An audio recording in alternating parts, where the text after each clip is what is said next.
Oi, estão me Oi, ouvindo? tá melhor, ótimo. O delay, Beleza. nós já demitimos o delay, viu, Thomas Doleto? Tá tudo certo aí. Ah, então tá ótimo. Então agora eu consigo falar com vocês mais tranquilo aqui. Eu estava usando a câmera do computador, ela estava dando um delay aqui terrível.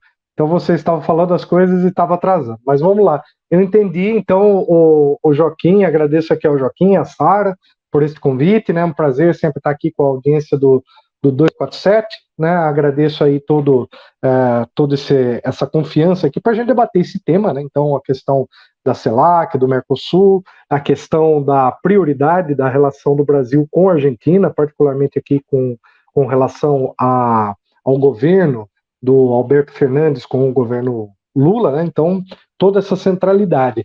E, com certeza, né, o tema que mais pegou fogo nesse dia de hoje, e já vem sendo comentado há alguns dias, é essa questão da moeda comum, né?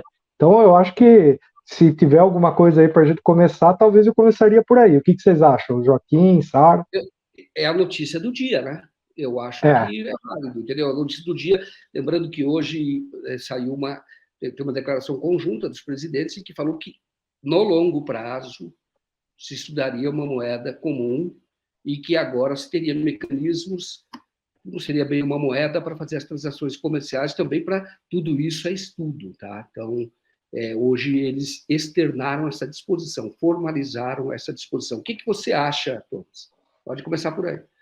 bom, então vamos começar. Então, é assim, só esse assunto daria um tema de uma aula aí de 2 horas. Então, vou ser bem conciso aqui com algumas questões que são importantes a gente entender e que precedem essa discussão e que a forma como a imprensa tem trazido é da maneira que a gente sabe rasa como um fundo de um pires, né, para um assunto tão complexo como esse. Então, quando se fala em moeda comum, a primeira coisa que se tem como referência é o euro. Tá? E o euro ele foi instituído enquanto moeda comum numa condição em que a Europa passava por uma integração sob o viés neoliberal.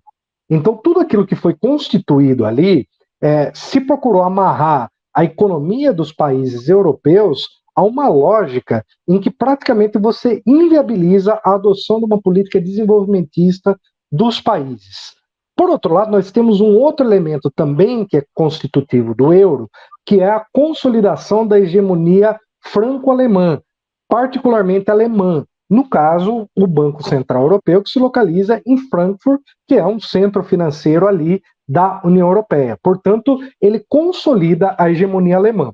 E aí uma figura muito importante nesse processo foi a própria Angela Merkel, que ficou ali por uma série, acho que 4 mandatos, se não me engano, aí. Então ninguém ousou chamar a Angela Merkel de ditadora, mas usa essa mesma régua quando se trata do Maduro, quando se trata de um político latino-americano.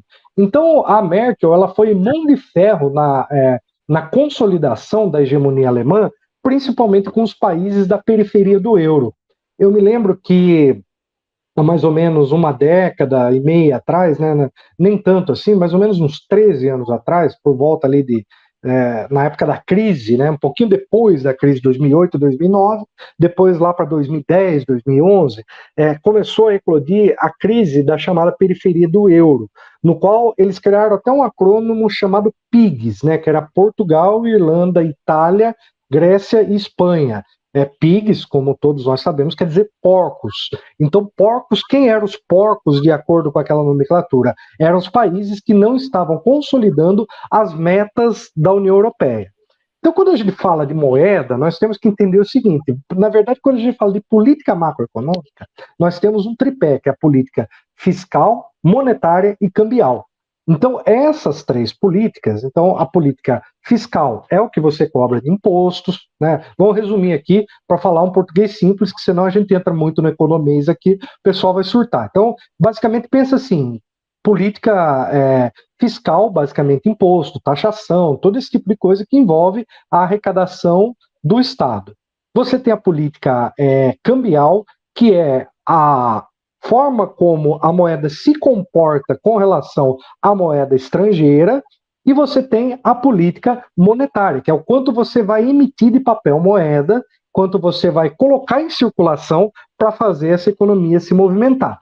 Então, quando se criou o Banco Central Europeu, você tirou dos estados nacionais, tirou dos países, tanto de todos os países, na prática, você passou a burocracia do Banco Central Europeu à decisão sobre a política cambial e a política monetária. A única coisa que ficou sob responsabilidade dos Estados nacionais foi a política fiscal. Portanto, o que significa? Se você quiser criar uma política de desenvolvimento, uma política expansionista, você só tem um instrumento monetário, que é o instrumento da política fiscal. Ou seja, você escolhe quem vai pagar e quem não vai pagar imposto. Então, falando de uma forma muito simplificada, que a coisa é muito mais complexa.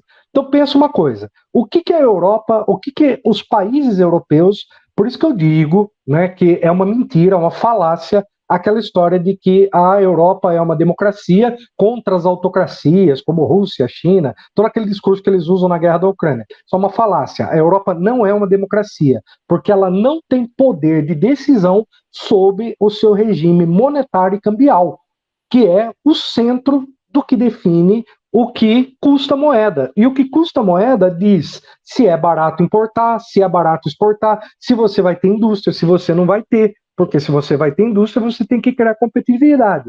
Para criar competitividade, você precisa ajustar o câmbio, você precisa ajustar os níveis de taxação, você tem que fazer toda uma série de políticas em que a China, a Coreia do Sul, o Vietnã, Malásia, Singapura, todos esses países têm uma noção muito clara. E que aqui na América Latina, nós tivemos uma escola de pensamento econômico, que é a CEPAL, Comissão Econômica para a América Latina, que foi muito importante na segunda metade do século XX, e que ela pensou uma série de mecanismos de desenvolvimento industrial, e esses mecanismos foram, por incrível que pareça, adotados hoje em dia pelos países do Sudeste Asiático. Então, quando se fala nesse conjunto da questão de uma moeda comum, a referência é o euro. Só que o euro ele é um fracasso em termos sociais.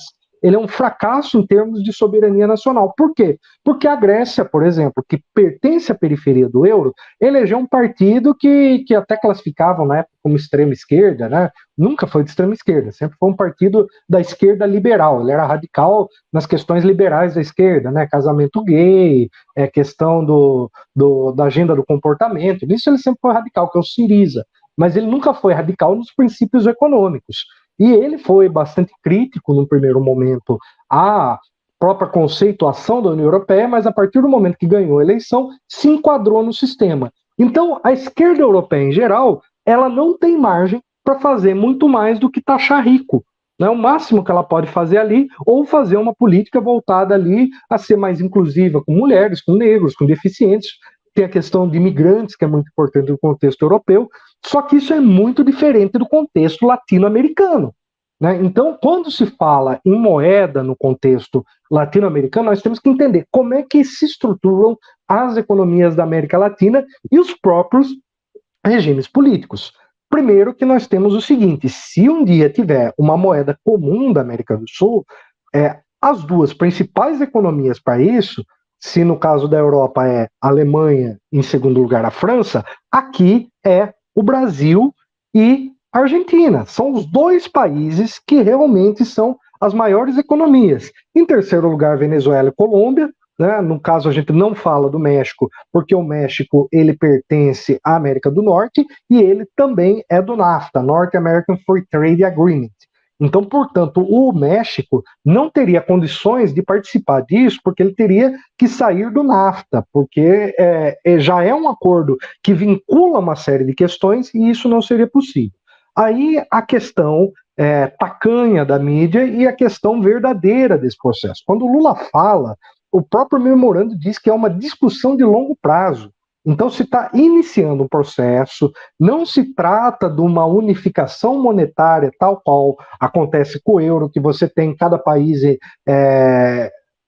limitado na sua soberania para ter um banco central centralizado, o Banco Central do Mercosul. Não é disso que se trata. O que se trata é o seguinte: quando um país como o Brasil vai fazer uma venda, uma compra, uma importação, exportação com a Argentina, você faz isso mediado com o dólar, que é a moeda internacional. Aí eu pergunto para você, Joaquim, pergunto para você, espectador, se você tem um Brasil, que é um país vizinho da Argentina, para que você precisa colocar o dólar no meio dessa transação? Então não faz sentido. Então a ideia é criar uma moeda, entre aspas, de referência. E essa moeda de referência ela é um passo para uma possível unificação monetária, mas esse processo é um processo de longo prazo. Vamos lembrar como que começou a União Europeia. Ela começou com a SECA, Comunidade Econômica do Carvão e do Aço, com o Benelux, que era a Bélgica, Holanda e Luxemburgo. Foi progressivamente expandindo, tornou-se uma união aduaneira, depois ela tornou-se o mercado comum, até ela chegar na unificação monetária. Isso levou mais ou menos aí uns 60 anos para acontecer. Só que teve um marco inicial, teve um começo, e isso é um processo que foi, num determinado momento, numa conjuntura política específica, na qual o Brasil e a Argentina estão dando apenas o primeiro passo. E esse primeiro passo não significa que vai reproduzir o modelo europeu. Significa apenas que um país como o Brasil e a Argentina, que tem as suas moedas, que tem as suas situações econômicas, não precisam depender do dólar para fazer sua transação comercial.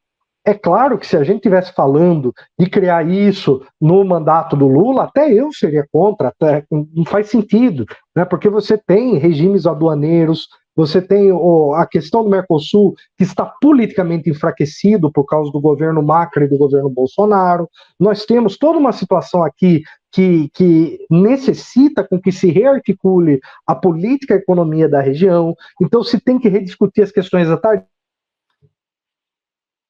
está cogitando deixar o Mercosul. Como que você trata essa questão? A Venezuela foi suspensa pelo governo Bolsonaro. Então você tem que fazer toda uma política de reorganização do Mercosul. É preciso, a Bolívia tem interesse em vir para o Mercosul, é preciso expandir o Mercosul. O Mercosul tem que ter um plano estratégico de integrar toda a América Latina, América do Sul, né, o Cone Sul inteiro. Então, para isso, é preciso ter uma política que vai aí durar mais 10, 15 anos, se não romper o regime, se não tiver um outro golpe, como teve em 2016, ou uma eleição de Bolsonaro, se tudo correr bem, 10, 15 anos, é possível se ter uma integração.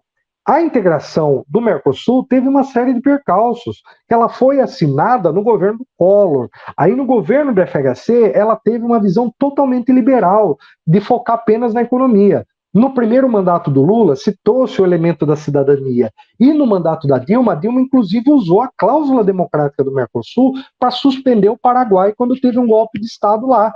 Então, portanto, é preciso redesenhar toda a engenharia da América do Sul, política, é preciso aprofundar a integração econômica para você falar em moeda comum. Só que moeda comum é o último estágio do processo de integração. É um estágio que é necessário acontecer lá na frente, mas sob as condições econômicas. E se vocês querem saber, para o Brasil, isso é interessante, não é ruim para o Brasil, porque o Brasil é a maior economia do país e é a economia que vai hegemonizar essa moeda. Mas isso tem que ser construído de uma forma que o Brasil não anexe a economia dos outros países, porque senão a Faria Lima vai acabar se tornando a sede do poder financeiro de toda a América do Sul. Só que os Faria Limers, eles têm um problema, é aquela coisa do escorpião, né?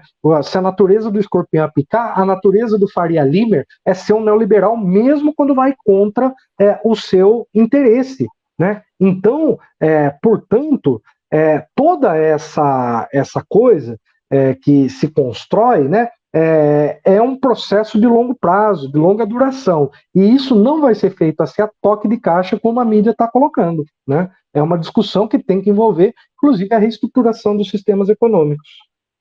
Muito bom. Thomas, porque só lembrar da questão cultural e de economia, né? Na Argentina é comum que as pessoas comprem dólar e guardem dólar. Isso é a coisa mais comum na Argentina. Não acreditam na moeda de lá, essa é a verdade, é um fato. Isso vem há muito tempo. Tá? Então, lá é comum. Quer dizer, você compra dólar em qualquer lugar, as pessoas tiram, guardam em casa. E isso é um problema hoje da Argentina, inclusive por conta das divisas da Argentina. Porque... Isso é uma herança do Domingos Cavallo, que foi o ministro da Economia do Carlos Menem.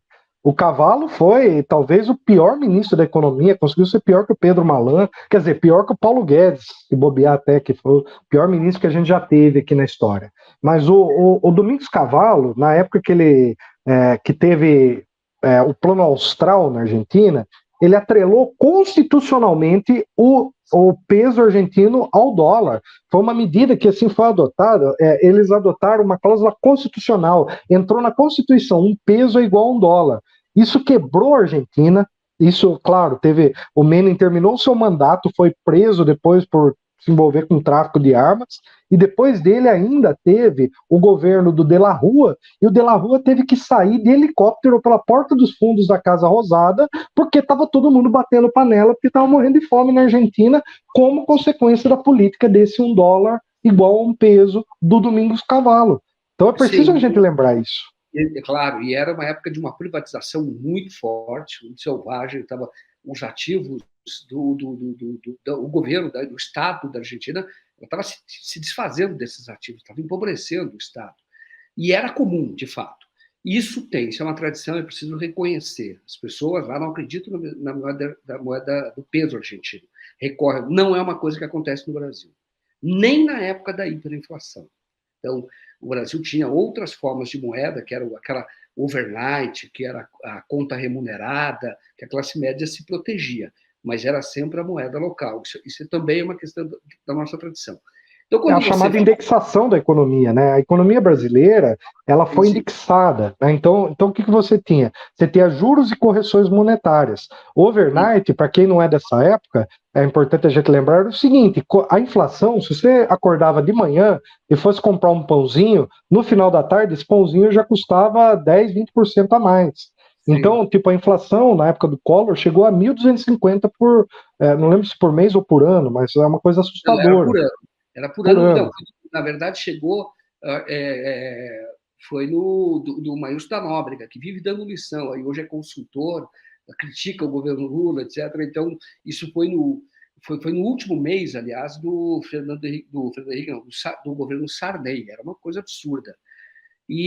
Thomas, eu estava tentando lembrar isso para dizer o seguinte: hoje, a situação da economia, você fala no longo prazo, está correto. Você olha a economia brasileira, o real é a moeda que menos se desvalorizou, e isso por conta de uma política que vem do governo Lula e vem do governo da Dilma, que foi o acúmulo de reservas. Por isso que não se faz um ataque ao real, ao contrário do que se faz na Argentina, do peso argentino. Isso é fato.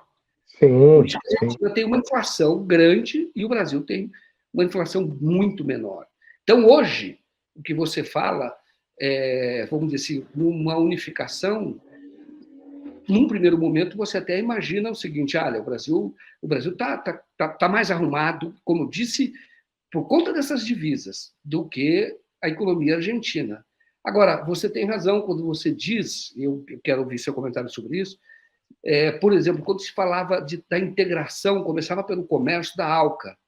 Então, todos os empresários brasileiros falavam: é uma loucura, porque os Estados Unidos, sendo muito mais forte, a bolsa só vai ser a de Nova York, eles vão engolir todas as economias, vão ficar muito mais fortes. Por isso é que o Lula se opôs, liderou esse processo para não ter a ALCA. Era para começar em 2005, salvo engano, tinha um plano já.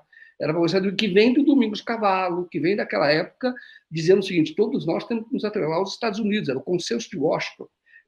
Isso era uma consequência da doutrina da época, e se dizia, era uma coisa horrível, não sei se vocês viram essa época, todas as outras pessoas, parecia não haver alternativa possível.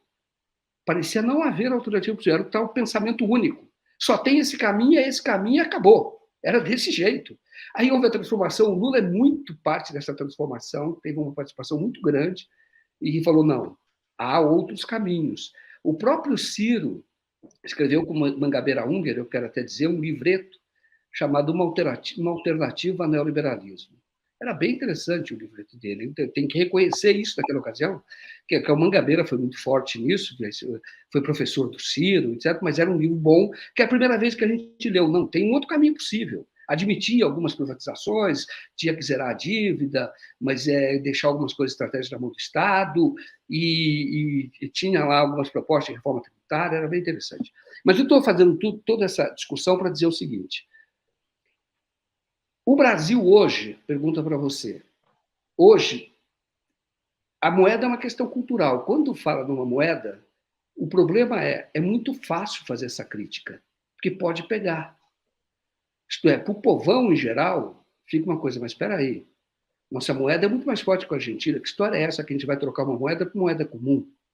Isso é ruim. Por isso que eu pergunto, como escapar dessa armadilha? Porque esse discurso, eu digo de novo, é sedutor. Viu? O Moro já está falando, a extrema-direita vai falar. Então, aí é um problema de comunicação. Vai ter que ter uma comunicação muito séria. E, como você disse logo no começo, se fosse para implantar agora no governo Lula, até eu seria contra. Só que nós estamos falando é uma coisa de longo prazo. Como fugir dessa armadilha para que não haja uma crítica e desgaste um governo que está começando? Olha, Joaquim, em primeiro lugar, a gente precisa entender que existe uma ilusão no câmbio. Todo mundo acha que quanto mais o real valer com relação ao dólar, mais forte é a moeda. Isso é uma coisa errada, né? Então, por exemplo, na época do FHC, quando teve o Plano Real, foi criada a URV, Unidade Real de Valor. A URV, na época da transição, que ali foi quem fez foi Itamar Franco, apesar de até hoje o FHC querer dizer que ele é o pai do real, isso é mentira, isso é falacioso, né? Quem criou o real foi o Itamar Franco, o Ciro Gomes fez parte da equipe dele, por isso que até ele escreveu esse livro, o FHC fez parte, mas não só ele, tinha toda uma equipe ali, de pessoas ali, muitos vinculados ao neoliberalismo, mas alguns ligados ao nacional-desenvolvimentismo. Alguns que eram neoliberais na época e revisaram a opinião, um deles é o próprio, que agora estava, esqueci o nome dele, que estava agora na própria equipe do Lula, né? Que estava auxiliando a Marina um tempo atrás, eu vou lembrar o nome dele daqui a pouco. O André Lara Rezende, Eduardo Janete. O Lara Rezende, exatamente. E o Pércio Arida também. Pércio Arida, exatamente. Todos esses daí, eles estavam envolvidos naquela discussão, só que o Plano Real, ele teve uma vantagem, que ele veio depois do fracasso do Plano Austral-Argentino. Então, o que ele fez? Ele fez um choque de importações, que foi basicamente o seguinte, você coloca o real valendo mais que o dólar, ou seja, 82 centavos de dólar com o real você compra, você precisava de 82 centavos de dólar para pagar R$1. O que aconteceu com isso? Quem lembra disso foi em 1994. Foi um fenômeno raro. O Jack Daniels estava mais barato do que o velho barreiro, né? Era uma coisa, era mais barato você ir até a Disney para passar ali uma semana ali, do que você fazer um turismo para o Nordeste, para quem é do Sudeste. Porque foi um fenômeno transitório, qualquer ideia. Você faz um choque de importações, esse choque de importações, no momento em que você tem uma estabilidade dos preços internacionais, fez com que você movesse a situação da economia para ela se estabilizar. Então, esse foi o movimento inicial do Plano Real. Agora, tem uma característica importante nesse momento, que isso foi feito sem criar uma proteção e uma transição para a indústria. Faltou ali um BNDES financiar uma política de inovação para a indústria brasileira concorrer no exterior, porque esse choque de importações o que fez? Desmantelou uma série de cadeias produtivas estruturadas no Brasil. Resultado, estabilizou a moeda, mas a crise econômica foi gigantesca no país. E aí, uma série de setores produtivos se reestruturaram baseados na importação. Eu me lembro de uma marca do governo FHC para o governo Lula, era que o governo FHC, na gestão da Petrobras, importava a refinaria da Malásia, enquanto o governo do Lula reconstruiu a indústria naval para produzir essas, refinaria não, como é que chama ali que faz? Plataforma, Falei refinaria, estava pensando plataforma, falei refinaria. O horário aqui, trabalhei muito hoje, então posso confundir uma palavrinha ou outra. Mas então, a plataforma, o Brasil estava importando. Quando o Lula decidiu refazer a indústria naval, você trouxe a capacidade, você resgatou uma capacidade industrial que o país já tinha. Só que tem uma coisa importante que é a ilusão monetária. Se você tem um câmbio supervalorizado, a sua indústria é pouco competitiva. Então, para o Brasil, é muito mais interessante você ter uma relação. Quando você tem uma política industrial, isso é importante dizer. Então, você ter, por exemplo, R$1 para 6, 7 dólares. Quer dizer, ao contrário, né? 6, 7 reais para $1. Isso estimularia a produção interna, porque dificulta a importação. Só que, em termos eleitorais, isso é sempre problemático, porque a população comum, ela não entende isso, ela quer importar, ela quer ir para o exterior. Então, nesse sentido, uma política industrial, hoje, ela está bastante complicada a engenharia para você usar a variável do câmbio, porque você tem uma população acostumada a importar, acostumada a usar o dólar como referência, que é um legado de longo prazo do Plano Real. Então, se o Lula quisesse hoje radicalizar a industrialização do Brasil e fazer um efeito parecido com a China, os resultados, a maturação desse processo não casaria com a agenda eleitoral. Então imagina assim que o Lula desvaloriza o real, ninguém mais consegue importar, você estimula a produção nacional, só que até a produção nacional, colocar os investimentos, construir a infraestrutura e isso virar, então você teria aqui uma situação praticamente inviável do ponto de vista da eleição daqui 4 anos, e aí a extrema-direita usaria isso como uma crítica. A China consegue fazer isso por quê? Porque a China tem um sistema político muito mais estável. Então a China ela consegue mexer no câmbio e ela sempre vai. Então todo mundo fala, por que o produto chinês é barato? Não é porque tem escravidão na China. Não existe isso. A China ela tem produto barato porque ela tem o câmbio desvalorizado. Esse é o segredo do preço barato da China. Então, e os Estados Unidos sempre acusaram a China de fazer dumping, né? O que é dumping? É um tipo de política que você faz de exportação. Dumping quer dizer despejo, né? Então, se você tem um câmbio muito desvalorizado, esse câmbio faz com que você estimule a exportação e não a importação. E os americanos até hoje não conseguem, porque eles que emitem o dólar, que é a moeda de referência, então eles não conseguem dar o preço dos outros. É muito complexo ali o jogo. Então, como é que a China faz isso? Ela compra a dívida dos Estados Unidos para os Estados Unidos comprar produto chinês e os Estados Unidos vão se endividando. Hoje eles têm mais do que o 100% do PIB deles comprometido com a dívida externa. Quer dizer, não comprometido, né? O endividamento dele supera 100% do PIB, coisa que não acontece no Brasil por causa do governo Lula e Dilma. Né? Vamos só lembrar, então, já amarrando essa questão das reservas que você falou, é um fator de estabilidade para o Brasil pelo seguinte, Joaquim. Se o pessoal for lembrar, em 1998, quando o FHC era candidato à reeleição, o Brasil tinha, acho que, se não me engano, 80 bilhões em reservas cambiais, e o Brasil sofreu um ataque especulativo parecido com o que a Argentina hoje sofre. Esse ataque especulativo sugou as reservas do Brasil e o FHC teve que, durante o processo eleitoral, pedir empréstimo para o FMI. Foi o maior empréstimo da história do FMI. O FMI emprestou, o FHC se reelegeu, graças à relação dele com os Clintons, que interessava, né? Ele tirava até o sapato, o ministro dele, para entrar lá nos Estados Unidos. Então, óbvio que o Clinton liberou, mas exigiu um monte de privatização, desregulamentação, exigiu toda a agenda neoliberal. Resultado, o Brasil estava endividado no FMI, o Brasil estava sem reservas cambiais e o Brasil não tinha capacidade de responder à crise. O Brasil estava quebrado quando o Lula foi candidato em 2002.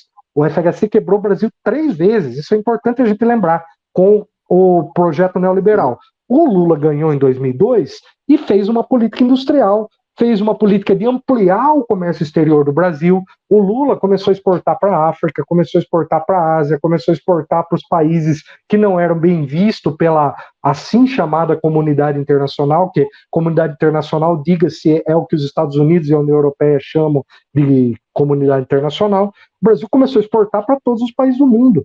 Resultado, o Brasil começou a acumular superávites comerciais e isso deixou uma gordura gigantesca que nem o Temer nem o Bolsonaro tiveram coragem de mexer nisso. E isso que mantém o Brasil como um país seguro em termos das suas reservas. Né? E aí, aquilo que você falou da ALCA, né? Então vamos lá.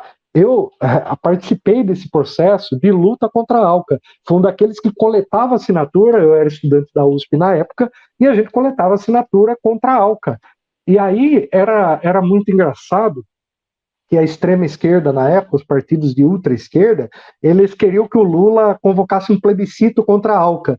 Só que não precisou convocar um plebiscito, o Lula simplesmente chutou a ALCA. O Lula, o Celso Amorim, né, que era o ministro, na verdade teve um fato, você vai lembrar, Joaquim, o Samuel Pinheiro Guimarães, que era um importante diplomata de carreira, ele fez uma declaração na imprensa, no último ano do mandato do FHC, de que se o Brasil aderisse à ALCA, e a agenda estava lá, já ia ser para o ano seguinte, se o Serra tivesse ganho, o Brasil provavelmente teria entrado para a ALCA, né? O Samuel Pinheiro Guimarães fez uma declaração que a ALCA seria uma anexação do Brasil pelos Estados Unidos. E o FHC demitiu o Samuel Pinheiro Guimarães. Quando o Lula assumiu, o que ele fez? Ele colocou o Samuel Guimarães na Secretaria-Geral do Itamaraty. E todo mundo fala muito do Celso Amorim, mas quem foi o mentor da política externa altiva e altiva foi exatamente Samuel Pinheiro Guimarães e, de certo modo, até o Marco Aurélio Garcia. Mas principalmente o Samuel e o Celso Amorim. Essa trinca foi quem fez a melhor política externa da história do Brasil. Que até hoje a Dilma deu uma retrocedida, o Temer deu a marcha ré e o Bolsonaro, então, jogou o Brasil para o fundo do poço. Mas essa, eu me lembro muito bem que, na época, teve um Fórum Social Mundial, né, lá em Porto Alegre, né, e aí teve, um pouco depois, como é que chama? A cúpula de Mar del Plata, e aí tava o Chávez, o recém-eleito Evo Morales, que acabou de ganhar a eleição, ele falava que ele era o terror do Bush, né, o Lula, o Rafael Correa acho que ainda não estava, não tenho certeza, mas estava o Tabaré Vázquez na época, e aí eles fizeram o Expresso Alba, né, que foi o Chávez, ele entrou num trem, né, que juntou todos esses líderes aí para ir para a cúpula de Mar del Plata, falando, estamos mandando la Alca al carajo, e aí foi quando a Alca se virou água, né? Simplesmente a América Latina, sob toda a liderança da esquerda, abandonou esse projeto de anexação pelos Estados Unidos. Muito interessante. E tem que reconhecer que os empresários, mesmo os empresários nacionais, eram contra, porque sabiam que iam ser totalmente engolidos pelos Estados Unidos, né? Totalmente engolidos. Claro, é que como as pessoas às vezes ficam, tudo isso tem que tomar cuidado quando se fala, por exemplo, do acordo Mercosul-União Europeia. Isso tem que tomar cuidado, porque senão a indústria brasileira é engolida. E o que hoje o desafio é você desenvolver a indústria nos países aqui da América do Sul para que você gere empregos qualificados e se desenvolva, né? Eu acho. Porque assim, a indústria é o setor mais estratégico da economia do país. E como que os Estados Unidos estão matando a indústria europeia? Com a guerra da Ucrânia. Muito a manobra que os Estados Unidos fez para destruir a indústria europeia foi com a guerra da Ucrânia, porque ela sabe que um projeto industrialista... Pode continuar, mas eu quero entrar na guerra da Ucrânia por outro aspecto. Continue desenvolvendo. Eu acho interessante esse tema e a tua especialidade. Rússia BRICS, de uma certa forma, mas Rússia é tua especialidade também. Fique à vontade. Não, que uma coisa está conectada com a outra, né? Tudo se liga. Como que os Estados Unidos está matando a indústria europeia? É uma coisa muito simples, deixando a Europa sem energia, dependente de energia cara. Então, como que a Europa vai competir com a China? Sendo que agora o petróleo russo que ia para a Europa, que era o que podia ser o fator de competitividade da Europa, agora está se deslocando para a China. Então a China agora, além da geração dela de energia que ela tem no próprio território, ela está comprando também da Rússia, que era quem ofertaria para a Europa. Então, no longo prazo, só tem um país que está ganhando com isso, a China. A Rússia ela vai sair no empate em última instância, porque ela trocou o mercado por outro, né? Então, em última instância, a Rússia sai no empate e a Europa praticamente mata a sua indústria e os Estados Unidos conseguem, portanto, o sonho que ele sempre quis, que foi assumir o papel de a única economia industrial do Ocidente. E aqui, como que os Estados Unidos mataram os setores competitivos da indústria brasileira? Com a Lava Jato. Com a Lava Jato, que quebrou o quê? Quebrou o Odebrecht, que era a engenharia brasileira. E o discurso ideológico só interessa para os Estados Unidos. Em qual sentido? Quando falam que o Brasil não pode construir o Porto de Mariel em Cuba, porque Cuba é uma ditadura, Cuba não sei o quê, isso é um monte de asneira. Os Estados Unidos constroem, e a Europa constrói, obras de infraestrutura em países que são infinitamente piores do que qualquer outro país que a gente conhece. Vejam, por exemplo, ali a Arábia Saudita, vejam ali quantos países ali que os Estados Unidos construiu toda a infraestrutura, a Coreia do Sul, que por décadas foi uma ditadura cruel, os Estados Unidos estavam lá, né, investindo naquela economia e tantas outras. Então, portanto, esse discurso de democracia, ditadura, isso só interessa no contexto que eles vão colocar. O Porto de Mariel, em Cuba, o Brasil só lucrou com isso. Por quê? O BNDES fez um empréstimo, contratou empresas brasileiras, contratou funcionários brasileiros, usou matéria-prima brasileira e ainda deixou Cuba pagando pelo financiamento disso, com juros. Então, é o tipo de empreendimento que o país só ganha. A Cuba vai ficar com Porto, beleza, vai ter ali suas vantagens, mas o Brasil ganha muito mais do que Cuba. Né? Então, e se o Brasil não fizer, outro vai fazer. E o governo Exatamente. Obama. E tem Por uma que o governo consequência Obama. da influência, né? Um país tem É, que pensar na sua influência geopolítica, quer dizer, da influência que vai ter sobre Cuba, óbvio. é isso. Por que o governo Obama tentou retomar relações com Cuba? Não foi por ideologia, foi porque viu o Brasil chegando lá. Aí os empresários americanos falaram: ó, é o seguinte, o bloqueio a gente não está ganhando nada. A gente não ganha, pelo contrário, né? Só está fortalecendo uma máfia em Miami, que é um setor econômico que concorre com outros setores. Então, o Brasil está chegando com tudo em Cuba, e aí o que a gente vai fazer? Vamos retomar relações, entrar, competir com o Brasil. Então foi essa lógica do governo Obama, que depois o governo Trump, por fatores ideológicos vinculado ao Partido Republicano da Flórida, que é um partido anticastrista radical na Flórida, no caso, né, que colocou essa questão.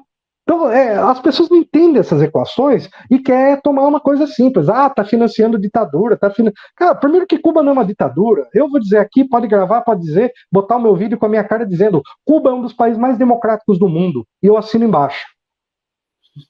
Então, deixa eu dizer uma coisa para você, Tom. É uma luta lá, né, enorme, para manter as conquistas que são inequívocas, né? As conquistas do Cuba, né, em várias áreas. Mas e que continue e manteve essas conquistas apesar de um embargo terrível que ocorre lá. Terrível. E deixa eu falar, quando você falou da desnacionalização, eu estou escrevendo uma série de matérias exatamente sobre a Lava Jato, como ela quebrou empresas nacionais, como desnacionalizou. Independentemente de A ou B, mas o caso, por exemplo, da JIF, ela comprou empresa nos Estados Unidos. Caiu aqui, mas deixa eu terminar aqui o comentário. Ele vai voltar daqui a pouco, Thomas. Mas a JIF comprou empresa nos Estados Unidos, a Swift. Então, fez aqui a maior fábrica de papel e celulose do mundo, no maior país, que é Eldorado. E depois foi obrigada, com a faca no pescoço, a vender para empresas de empresários lá indonésios, que tem também relação com a China, e que tem hoje sede na Austrália. É uma desnacionalização terrível. Então, eu estava falando agora de uma série de matérias que eu estou fazendo, eu comecei pela JIF, que ela foi alvo, uma pressão gigantesca dentro da doutrina da Lava Jato, vamos dizer assim, e ela teve que vender uma fábrica, vendeu várias, teve que vender e vendeu para um grupo estrangeiro. E hoje tem uma disputa muito forte. E aí, para tentar manter essa empresa, ou permitir que essa empresa tenha o controle, essa empresa estrangeira, vem uma campanha gigantesca de desgastar a imagem de empresários nacionais. Isso ocorreu com a Odebrecht. A Odebrecht teve que vender Braskem. A Braskem transforma petróleo, indústria petroquímica. E você tem outras. A empresa de engenharia do Brasil, a Odebrecht fazia obras nos Estados Unidos, uma empresa fortíssima. Veja o que aconteceu. A Odebrecht também era controladora da Braskem. Veja o que aconteceu. A JIF comprou empresas nos Estados Unidos. Veja o que aconteceu. A Petrobras estava crescendo muito e queria colocar, era um plano estratégico, ali um pé dentro dos Estados Unidos. Por isso Pasadena, que pode ter sido um mau negócio, foi, mas tinha uma estratégia por trás. Nós vamos refinar petróleo lá. Hoje o Brasil compra diesel de lá. Então, o Brasil, a petróleo exportaria, a Petrobras exportaria para Pasadena e venderia diesel lá, no território americano. Isso a Lava Jato destruiu. Então, só estou fazendo um comentário. Eu acho que Pasadena não foi um mau negócio, não. Não foi um mau negócio. Eu acho que o Brasil, naquela época, agiu. Não, foi assim, é que é difícil você defender uma coisa que no fim de tudo deu errado. Mas a lógica por trás da compra de Pasadena foi muito inteligente. Né? Muito. Era um Brasil grande, o Brasil colocando. O Brasil sofreu esse ataque terrível, o Brasil, na verdade, estava sob guerra. Foi uma guerra. Foi igual a guerra da Ucrânia, para desgastar a Rússia e a China. Porém, aqui você tinha o quinta coluna aqui dentro. O Sérgio Moro, nós temos que entender uma coisa: tem algumas figuras na política brasileira, né, que são funcionários dos Estados Unidos. O Sérgio Moro é um deles. Esse cara trabalha para os Estados Unidos. Ele é funcionário. Ele vai para a CIA, a senha do Wi-Fi dele já está ligada. Porque ele é um cara que é funcionário daquilo tudo ali. Ele foi treinado pela CIA. É que ele é incompetente, ele é ruim, né? Hã? Ele foi treinado mesmo Foi pelo treinado. DOJ, uma procuradora que veio aqui, era um plano americano, ele foi treinado, ele o outro juiz aqui, que foi de Satyagraha, que é o Fausto de Sanctis, mas eu digo, eles foram treinados, eles fizeram cursos para isso. Ele foi treinado, exatamente. Exatamente. É, como é que eu posso dizer, essa figura nefasta, né, que foi o Moro, ele atende os interesses estratégicos da economia dos Estados Unidos. Tanto que ele arrumou um emprego lá, tanto que ele volta para lá o tempo inteiro, botaram ele lá como supostamente professor de alguma coisa. Então ele é um cara que trabalha exatamente com relação a isso. Outro que eu vou dizer aqui, do ponto de vista da geopolítica, é aquele tal daquele professor Roque lá, que é o porta-voz da OTAN aqui no Brasil. Prestem muita atenção no que esse cara fala, porque esse cara é o defensor da agenda da OTAN no tema da Ucrânia, nos grandes temas aí da geopolítica. Esse cara aí se elegeu deputado aí na última eleição. O cara que tem um canal aí no YouTube, está sempre indo para a Globo, né? Então é um cara aí que está trabalhando sempre para os interesses aí da agenda da OTAN, e ele faz a luta ideológica a favor dos Estados Unidos. Ele é um cara que não tem a mínima preocupação com os interesses brasileiros, né, como o Sérgio Moro. Então a gente precisa ver esses quinta colunas, que assim, né, quanto custou a invasão do Iraque? $1 trilhão. Aqui bastou contratar um Sérgio Moro e pegar uns caras desse tipo aí para fazer essa política aí, que eles fazem essa postura que a gente está observando, né, de subserviência aos interesses dos Estados Unidos.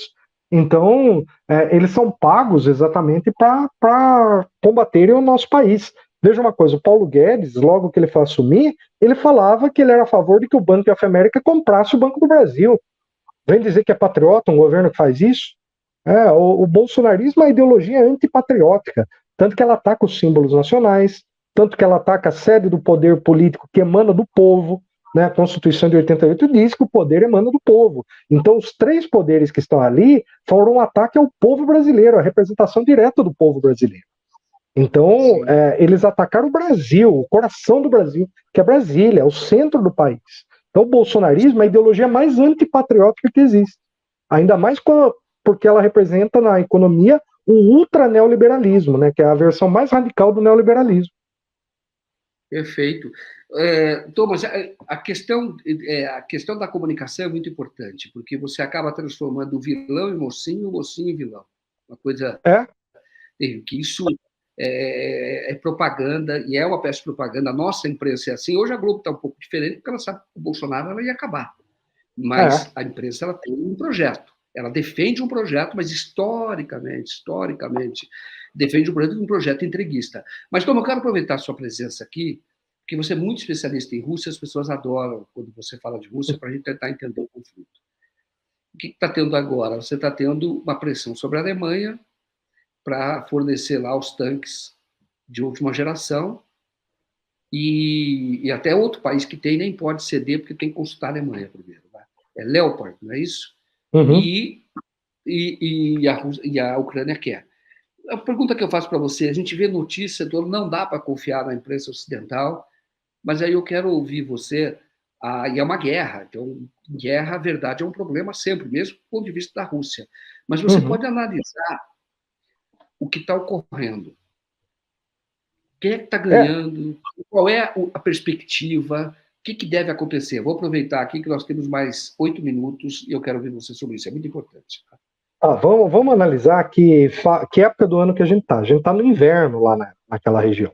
O hemisfério norte está no inverno. Então lá é muito frio e é uma época que o avanço é muito lento.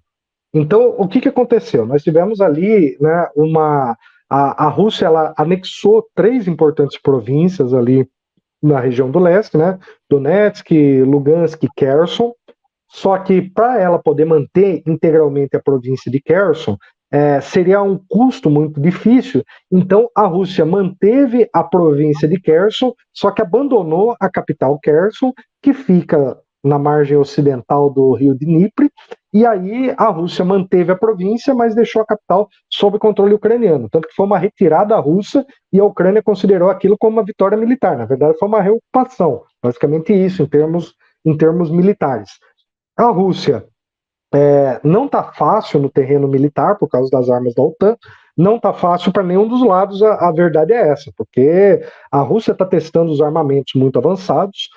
Na chamada terceira fase da guerra, a Rússia iniciou o bombardeio à infraestrutura, era uma coisa que o Putin evitou nas primeiras fases, que foi essa coisa de bombardear centrais elétricas, centrais de abastecimento.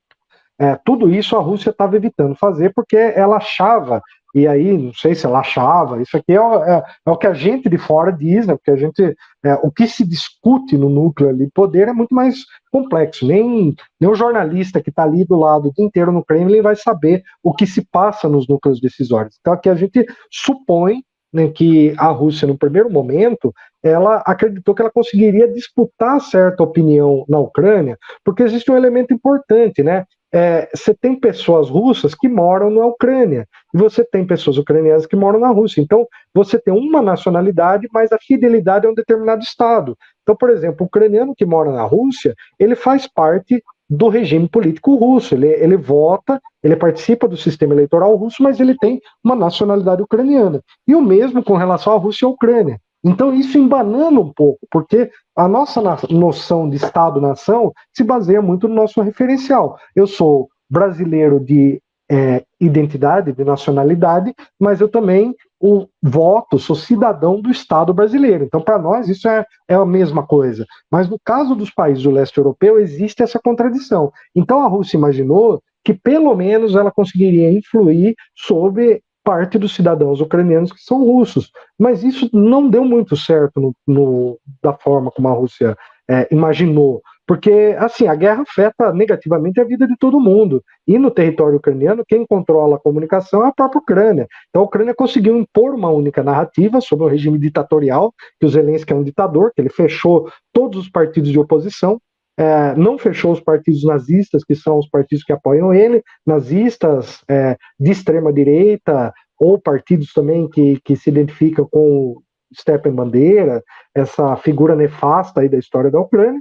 Então, toda essa configuração do poder ucraniano fez com que a Ucrânia hoje seja um regime ditatorial, né? As rádios e TVs que tinham uma voz minimamente crítica, e aí, minimamente crítica que eu estou falando, não é ficar do lado russo, mas, por exemplo, criticar certas condutas do Zelensky, certas formas do Zelensky atuar. Então, nesse sentido, a Rússia entrou ela percebeu que não tem solução. É uma guerra de dois estados e agora vai ser de dois povos, que quem agora vive na Ucrânia já se identifica como ucraniano, mesmo tendo nacionalidade russa, falando russo, nacionalidade não, perdão, tendo etnicidade russa.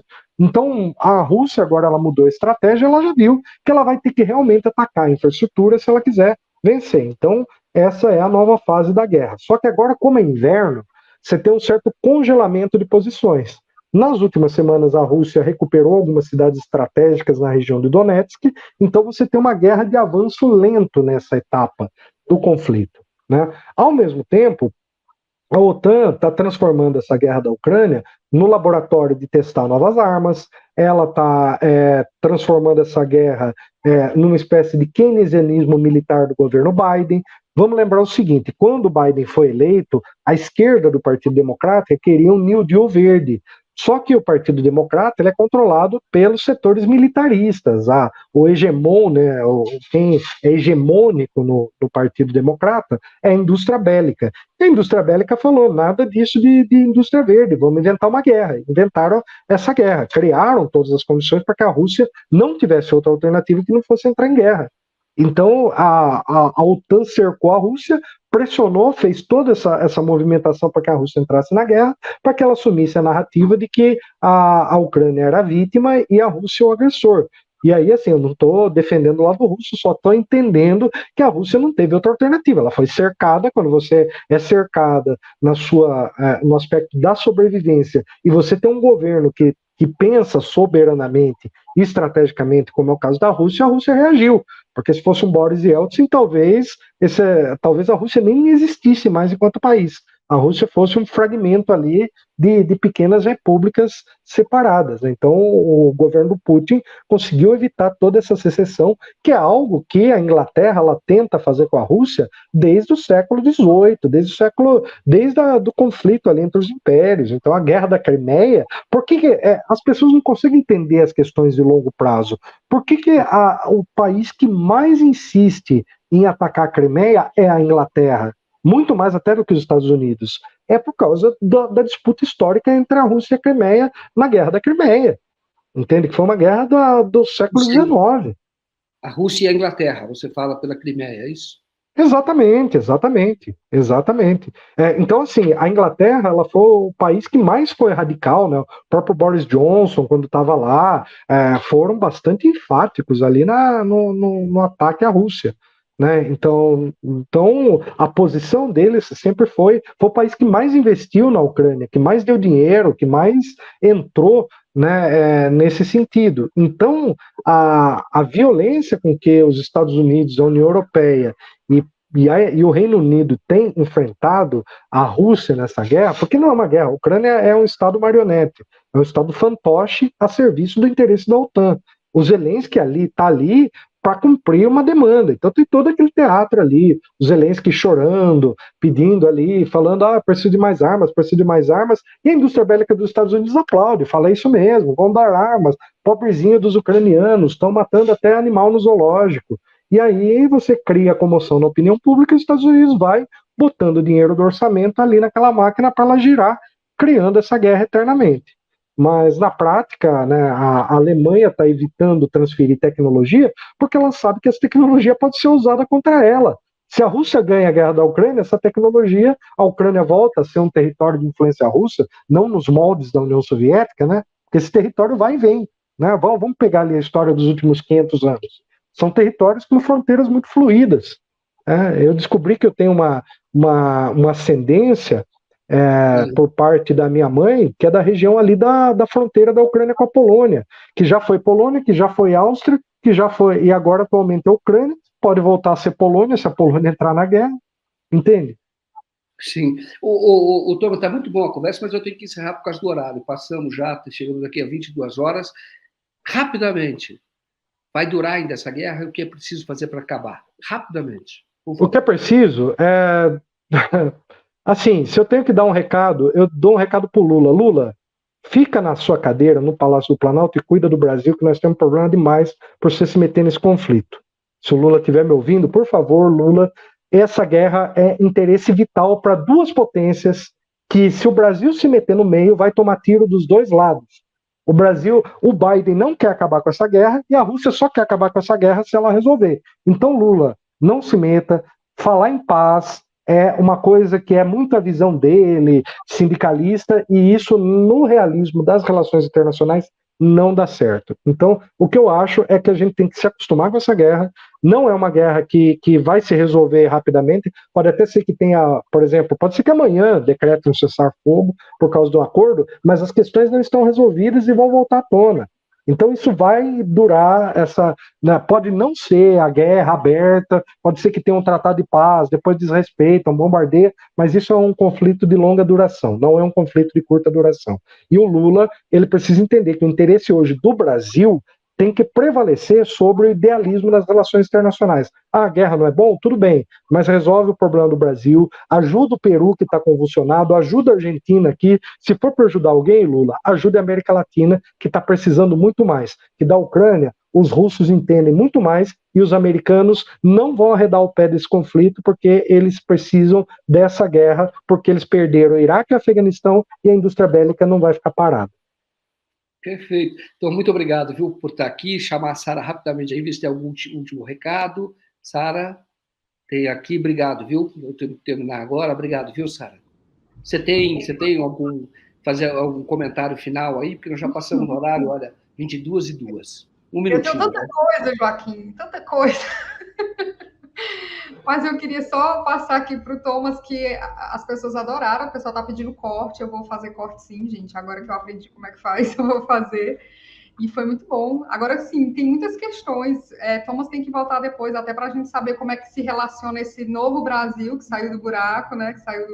que agora é civilizado com Rússia e China, né? Mas aí vai ficar para outro momento. Muito bom. O Thomas, ele vem aqui a cada 15 dias, mais ou menos, vem, a gente tem umas 2 vezes por mês, às vezes estende um pouco o prazo, mas sempre que possível eu falo com ele. É muito interessante discutir política internacional com ele, porque é uma pessoa que fala conhecimento, né? E fala, olha, se a gente começar aqui a tocar em outros assuntos, vai aprofundando, vai aprofundando, vai aprofundando, vai aprofundando, que ele, a base, na verdade, ele, pelo que eu entendi, que as coisas não mudam muito. Ele fala muito do que aconteceu na época do Egito, que não é muito diferente do que acontece agora, entendeu? E aí o ser humano não muda. Quer dizer, quando você olha os interesses, ele não muda. Você só tem que entender os movimentos agora, quem são os atores de agora. Mas eu sei que a ideia é o Egito. Desculpa até te interromper, eu sei que a gente já passou do tempo, mas eu tenho que perguntar isso aqui para o Thomas. Thomas, você viu que Alberto Fernandes sugeriu um livro, né? Qual livro? Vou te mostrar aqui, ver se você sugere também, porque eu achei interessante. Achei muito ousado. Olha aqui. Vamos ver. Olha, Mariana Mazzucato, sim, sim, recomendo. Eu vou dizer uma coisa para vocês. Todo mundo acha que o iPhone foi uma criação privada. Foi uma criação ali do Vale do Silício. Eu morei na Califórnia, conheço a Califórnia.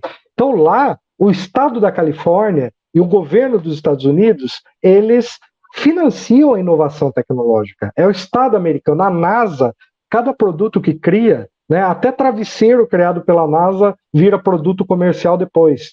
Então,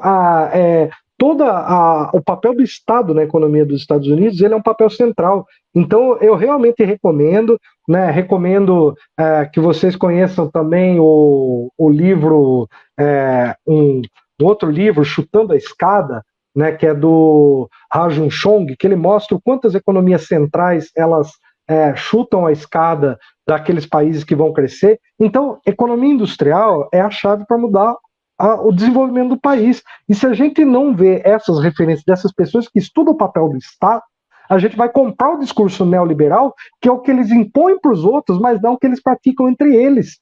Eles têm um Estado forte, eles têm uma economia centralizada, eles planejam a economia e eles pedem que os outros privatizem. Por quê? Porque eles vão lá e compram.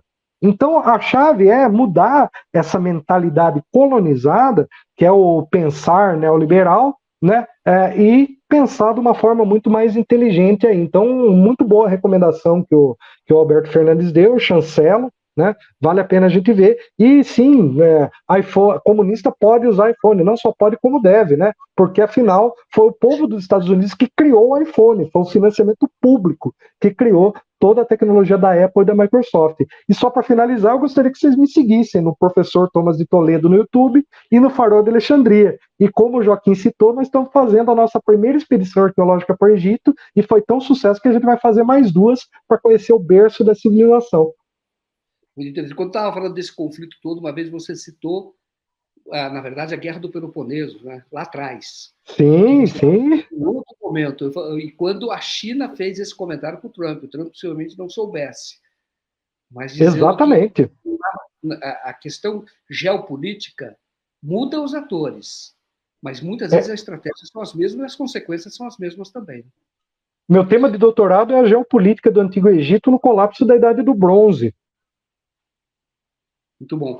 Thomas, já estamos marcado aqui esse mês agora é fevereiro, mas o próximo agora em fevereiro, você aqui de novo, só vamos ver a sua agenda, tá bom? Muito obrigado. Eu vou estar no Egito final de fevereiro, mas comecinho de março a gente já pode voltar. Mas a não ser que, sei lá, se acontecer alguma coisa, se até o Lula foi para o Egito, eu também vou. 20 de fevereiro pode ser antes, pode ser meados de fevereiro, não? Eu vou estar no Egito, eu vou ficar um bom tempo no Egito ali numa expedição arqueológica. Agora, você já vai agora? Agora, Estou indo sábado agora. E não dá para entrar de lá eventualmente um dia. Talvez, né? Tem que ver o fuso horário. Fala comigo no WhatsApp que a gente vê o que a gente consegue fazer. Vou falar, pô, é muito legal, já diretamente. Vamos falar um pouco de Oriente Médio, né? Isso. Valeu, Thomas, até mais, viu? Um abraço a você. Tchau, Sara, até mais.